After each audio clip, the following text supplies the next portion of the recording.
I'm Paul Elliott with Hashrocket TV, and I'm sitting here with Chad Pytel from thoughtbot. Chad, you guys recently released Trajectory. Can you tell us a little bit about what that product is? So Trajectory is a emergent planning tool with velocity and all that used by agile teams, with the communication features that you might love in Basecamp. So really rich messaging and attachments on those messages, so you can really have a discussion about what you're working on. And taken to the next level, that changes the workflow of how you work. So you're going to have what in Trajectory is called a discussion, and you're going to upload wireframes to that. You're going to have a real rich conversation about it, and then right from that discussion, you're going to be able to create stories, which will shoot into your backlog and then be associated with that discussion. So from the stories you're browsing the backlog, you can click through and see the discussion that originated that story. You can click through and see the wireframes and all that stuff from there. Okay.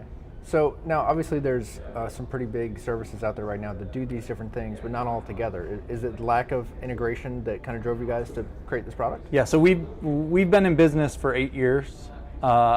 We tried really hard not to ever write our own software for what we were doing, because we're not special. What we do for software development isn't super specific to us.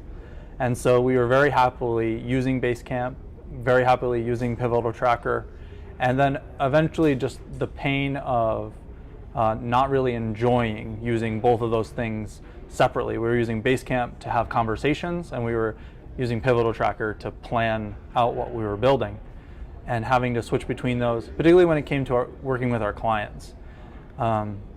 Getting them to post the messages to Basecamp and not Pivotal Tracker, because it sort of sucked to have a conversation there. Right. And so the plan sort of, the pain started to build until eventually we said, for our own enjoyment, we need to do something. And then eventually that turned into a product that we eventually released under the assumption that the people who feel the same way as us probably are out there. Okay. Now, this isn't the first product you guys have released. You have Hoptoad Notifier, you have Copycopter. You guys have been really successful at doing both the consultancy and the product side. How do you manage that internally? Do you have separate teams for these different things? We don't. So everyone works on the products and the open source. And the way the company is organized, we have 16 people. Right now we have 3 designers and the rest are developers. And that company is split up into 4 different teams. And each team works on 1 client project. So that means we're only working on 4 client projects at once. Okay. And that team puts in a total, the amount of time that we've been contracted for by the client, and then they have extra time. And with that extra time, the teams for all the internal stuff are self-forming. And every product has an internal product manager.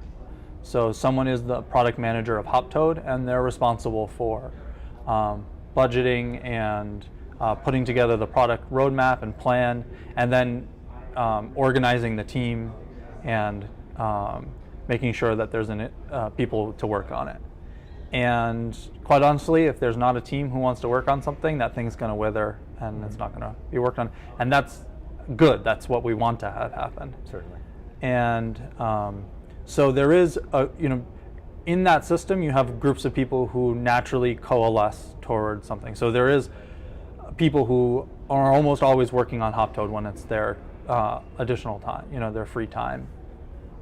And they're the Hoptoad team, and they've centered around working on that. And then there'll be a group of people who are interested in Copycopter right now, and they'll be working on that.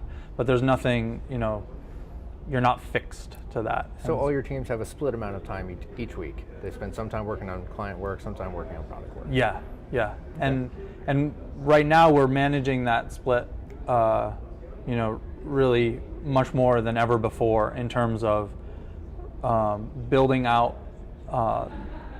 A better word is diversifying our portfolio of what we do. So we don't want to be a huge consulting company.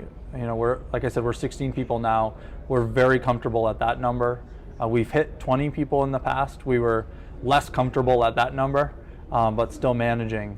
And so when you have a consulting company, basically the way you grow is to hire more and more people. Right.